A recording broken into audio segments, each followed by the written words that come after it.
வணக்கம் sir. Sir வணக்கம் sir. World பிரின்ஸ்ல இருந்து பேசுறோம் சார். இந்த விற்பனை குழு தேர்தல் தொடர்பா அறிவிப்புகள் வந்திருக்கு இல்லைங்களா? ஆமா. இந்த விஷயம் நீங்க எப்படி பாக்குறீங்க? நீங்க எதிர்பார்த்த கோரிக்கைகள் நடைமுறைப்படுத்தப்பட்டிருக்கிறதா? நம்ம ஆரம்பத்திலேயே நம்ம 15 மண்டலங்கள் கார்பரேஷன்ல இருந்தது. அந்த 15 மண்டலத்துக்கும் ஒவ்வொரு மண்டலத்துக்கும் நகர வியாபார குழு இருந்தது முதல்ல.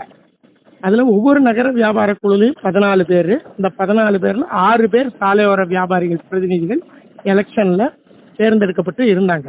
அப்ப 6 × 15 90 சாலையோர வியாபாரிகளுடைய பிரதிநிதிகள் அந்த கமிட்டியில இருந்தாங்க.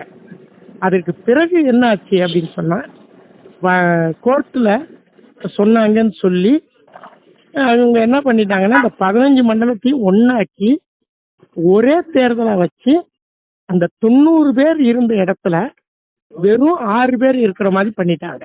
அதாவது சென்னை மாநகராட்சிக்கு 90 உறுப்பினர்கள் இருக்கணும், அது 6 குறைச்சிருக்காங்கன்னு சொல்றீங்களா? அதாவது சென்னை மாநகராட்சிக்கு மொத்தம் 15 மண்டலம். சரிங்க சார். அந்த 15 மண்டலத்துக்கும் ஒவ்வொரு மண்டலத்துக்கும் ஒரு நகர வியாபார குழு. அந்த ஒரு மண்டலத்துக்கான நகர வியாபார குழுல மொத்தம் 14 பேர் மெம்பர்கள். கார்பரேஷன் கமிஷனரோட சேர்த்து 15 பேர். அந்த 15ல 6 பேர் சாலையோர வியாபாரிகளுடைய பிரதிநிதிகள்.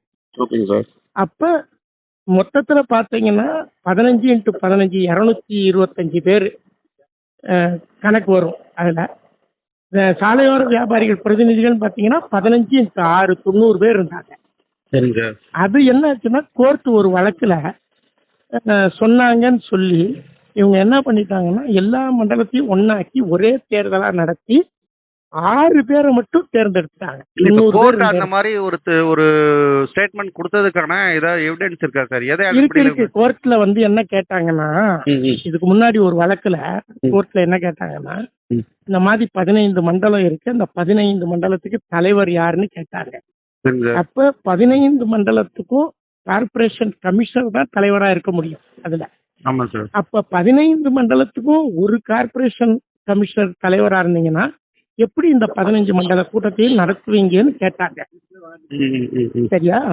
அதற்கு கார்பரேஷன் என்ன சொல்லி இருக்கணும் அப்படின்னு சொன்னா, 15 மண்டலத்துக்கும் ஒரே நேரத்துல மீட்டிங் நடக்க போறது இல்ல, எங்க வசதிக்கு நாங்க நடத்துவோம், கார்பரேஷன் கமிஷனர் அதுல கலந்து கொள்வாங்கன்னு சொல்லி இருந்தா கோர்ட்டு திருப்தி அடைஞ்சிருக்கும்.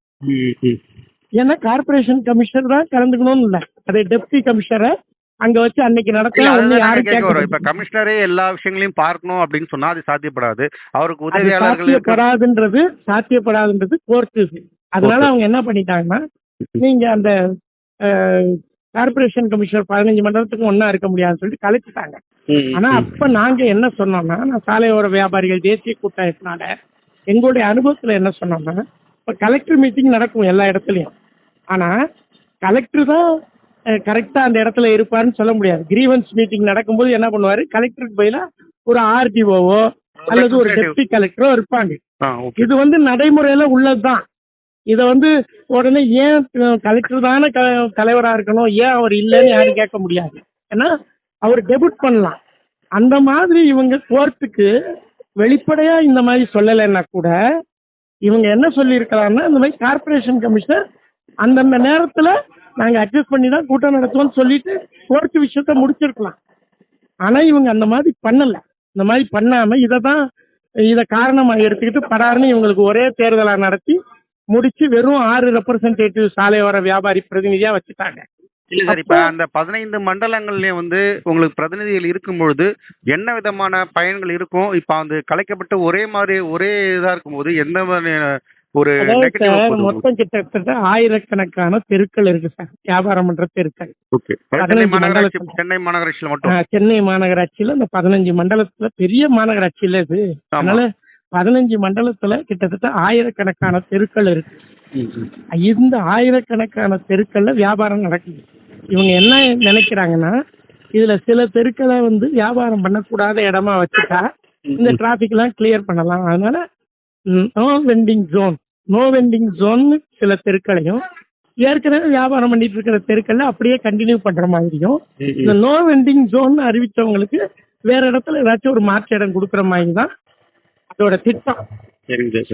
ஆனா இந்த 90 பேர் இருந்த இடத்துல 6 பேர் இருந்த உடனே இந்த தெருக்கள் எல்லாம் அவங்களால வாட்ச் பண்ண முடியல, கனெக்ட் பண்ண முடியல, ஒழுங்குபடுத்த முடியல.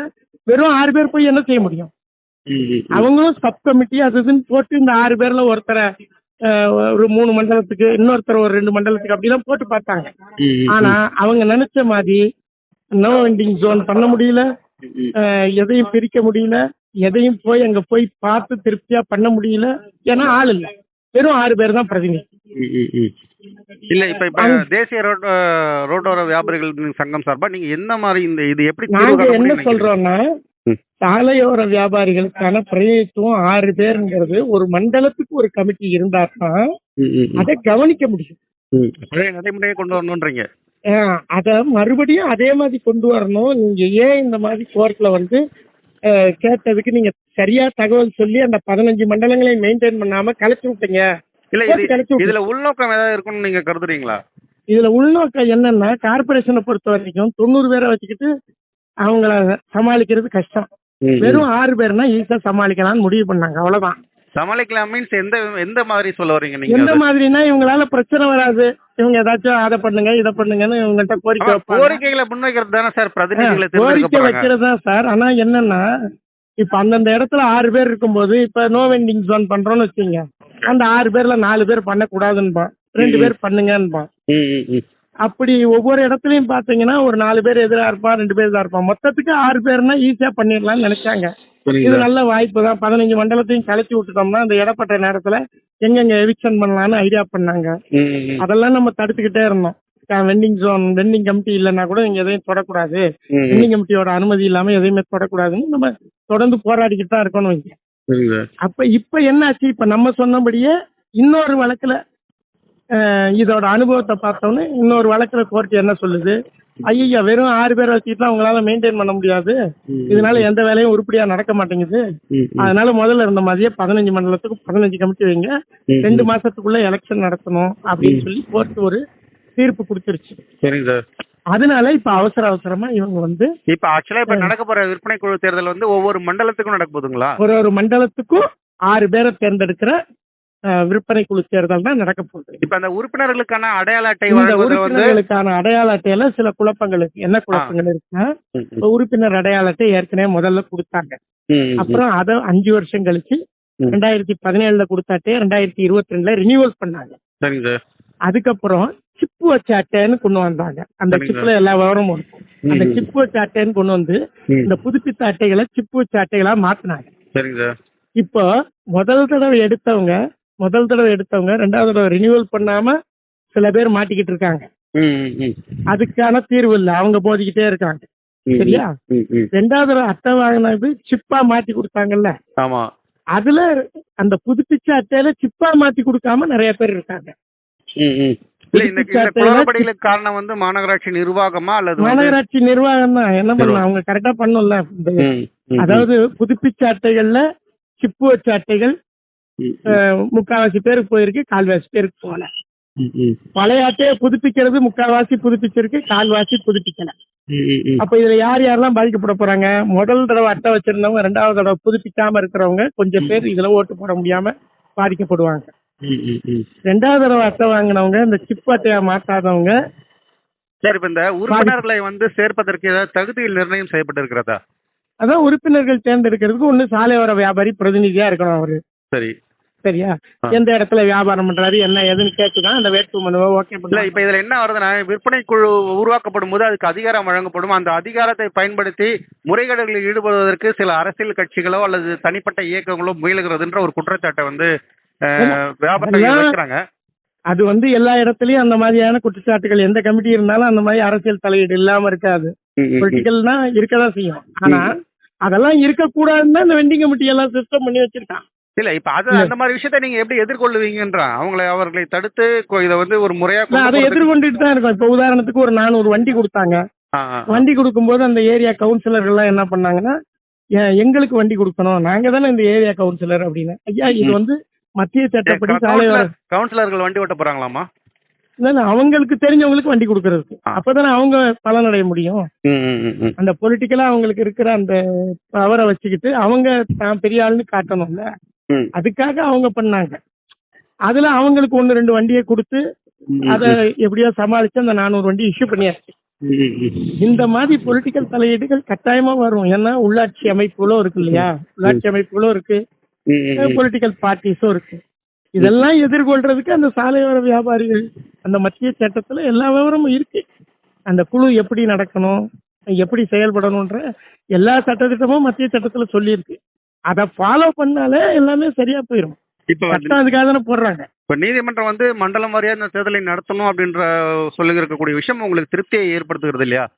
திருப்தியா இருக்குது, திருப்தியா இருக்கு. இப்ப என்னன்னா நாங்க இப்ப கேக்குறோம், எல்லாரையும் ஓட்டு போட, அந்த பழைய அட்டை வச்சிருந்தாலும் சரி, புதுப்பிக்காம இருந்தாலும் சரி, புதுப்பிச்ச அட்டை வச்சிருந்தாங்களும் சரி, சிப்பு போடாத அட்டை வச்சிருந்தாலும் சரி, எந்த அட்டை வச்சிருந்தாலும் அவங்கள ஓட்டு போட அனுமதிக்கணும். தேர்தலை வந்து மாநகராட்சி அதிகாரிகள் வந்து தேர்தல் அதிகாரியா செயல்படுவாங்களா அல்லது நீதிமன்றத்துல வந்து? மாநகராட்சி அதிகாரிகள் தான் செயல்படுறாங்க. நீதிமன்றத்தினுடைய மேற்பார்வைன்றது பொதுவா நீதிமன்றம் தான் வழிகாட்டுதல் பண்ணியிருக்கு. அதுபடிதான் 26ஆம் தேதி எலெக்ஷன் வச்சிருக்காங்க. பட் நீதிமன்றம் வெளியில இருந்து கண்காணிக்க, யாராச்சும் ஒருத்தர் போய் புகார் சொன்னாங்கன்னா உடனே நீதிமன்றம் எடுத்துக்கிட்டு ஏதாச்சும் பண்ணும். பட் ஆனா நம்முடைய கோரிக்கை என்னன்னா 15 மண்டலத்துக்கும் தேர்தல் வர்றது நல்ல விஷயம். போட்டியிடக்கூடிய வேட்பாளர்கள் தொடர்பான விஷயங்கள் ஏதாவது வெளிப்படுத்தப்பட்டிருக்கிறதா செய்திகள் வந்து? போட்டியிடக்கூடிய வேட்பாளர்கள் பாத்தீங்கன்னா கம்யூனிஸ்டுகள் சங்கம் இருக்கு, அது இல்லாம நம்ம சாலையோர வியாபாரிகள் கூட்டமைப்பு இருக்கு, அது இல்லாம அமைப்பே இல்லாத அந்தந்த ஏரியால முக்கியமான ஆளுங்க நிக்க போறாங்க. இதுல வந்து பெருசா அமைப்போட சம்பந்தம்லாம் இதுல கிடையாது. நேரடி மனு தான். ஒருத்தர் போய் நேரடியா இலவசமா மனு வாங்கி பூர்த்தி பண்ணி நான் இந்த எலெக்ஷன்ல நிக்க போறேன்னு கொடுக்குறாரு. அவருடைய தகுதி வந்து 6 விதம். ஒன்னு வந்து பொது வேட்பாளர், ஒன்னு சிறுபான்மை, ஒன்னு ஹேண்டிகேப்டு, ஒன்னு லேடி கட்டாயமா இருக்கணும், மீதி 2 பொதுவா இருக்கணும். மொத்தம் 6 வேட்பாளருக்கு விதி இருக்கு. அந்த வேட்பாளர் விதிப்படி யாரெல்லாம் எலிஜிபிளா இருக்காங்கன்னு அவங்க அதை பரிசீலிச்சு 18ஆம் தேதி முடிவு பண்ணிடுவாங்க. 16ஆம் தேதி புதிய உறுப்பினர்கள் சேர்க்கை வந்து தேர்தலை முன்னிட்டு எப்ப நிறுத்தணும் அல்லது வந்து சீரமைக்கப்படணும்? புதிய உறுப்பினர் சேர்க்கைலாம் இப்ப எதுவுமே புதுசா அவங்க சேர்க்கல. ஏற்கனவே இருந்தவங்களுக்கு புதுப்பிச்சு கொடுத்திருக்காங்க. புதுப்பிச்ச அட்டைக்கு சிப்பு வச்ச அட்டை கொடுத்திருக்காங்க. இப்ப நம்மளோட கோரிக்கை வந்து 2 கோரிக்கை தான். ஒண்ணு வந்து 15 மண்டலத்துக்கும் நடத்துற தேர்தல் ரொம்ப வந்து சரியானது, இதுதான் சரியான முடிவு. இத நல்ல முறையில வந்து கார்பரேஷன் நடத்தணும், நியாயமான முறையில, எந்தவித வந்து பாகுபாடும் பார்க்காம கரெக்டான முறையில நடத்தணும். நம்பர் 1. நம்பர் 2, எந்த அட்டை வச்சிருந்தாலும் அவன் சாலையோர வியாபாரி தான்.